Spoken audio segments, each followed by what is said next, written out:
Oo, pero siyempre kayong ni Ate Gay ang ang pinagtatapat dahil kayo pinaka-biggest names doon. Siyempre nandun yung...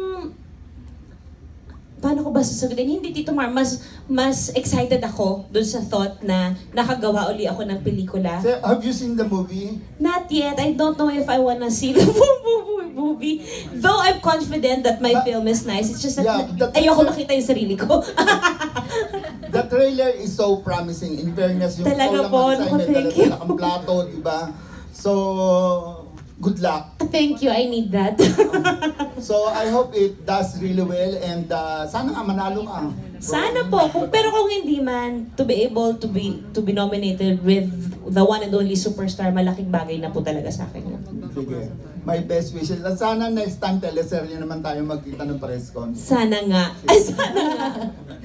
Okay, thank you so much. Thank you, Miss Tess. At this point, we move on with DJ Jaiho to accommodate naman the questions from the fans who were tuned in to our live stream. Can we have a mic for Jaiho? Ito ka pala. Nahanap ko yung rainbow hair mo. Hello po. We are live ito talaga. We are live sa chat.abs-cbn.com at meron po ako mga nakuhang mga questions mula sa mga netizens natin na nag-hashtag ng Sun Life Juday. At ang first question ay magmumula kay Mr. Mark Lim. Question niyo po for Miss Judy Ann. Any advice daw po to the youth on how to secure their finances daw po or finances po? Best advice is to call a Sun Life agent and to be able to explain to you what you want, what you need, kung ano yung kaya ng finances mo. I cannot advise na dapat ito yung kunin niya at ito dapat yung kunin niya. For every person, there's a different plan na pwede sa'yo na talagang yun ang tag-akma sa'yo. So, you call up a Sun Life agent, they'll be more than willing to meet you and explain to you what you need. And I'm so happy to tell you na talagang lahat ng needs na kailangan ninyo may bibigay ng Sun Life. At ang next question natin ay from Angela Joyce naman mula sa Facebook po natin ngayon, naka-tune in sila. What are your future plans though for your kids and kung papasok din ba sa showbiz ang mga anak mo? I think yung pag-enter nila sa show business, it's really inevitable kasi nandito kami ng tatay nila di ba? Magkasama kami ni Ryan dito sa industriyang to. Pero we always tell them that they have to finish their studies first because yun yung hindi ko nagawa. So, yun yung bagay na gusto kong magawa nila kasi ano man ang mangyari, ang isang bagay na hindi mananakaw kahit kanino ay ang pag-aaral at edukasyon.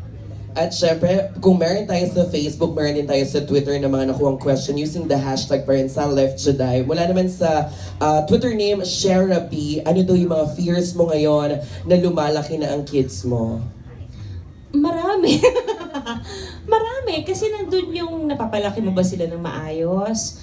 Nandun yung na-explain mo ba sa kanila ng tama ang mga bagay na tinatanong nila sa'yo? Andun yung hanggang saan mo sila kayang protektahan sa mga taong pwede magsalita ng hindi maganda tungkol sa kanila. At saka yung paano mo sila papalakihing responsible individuals.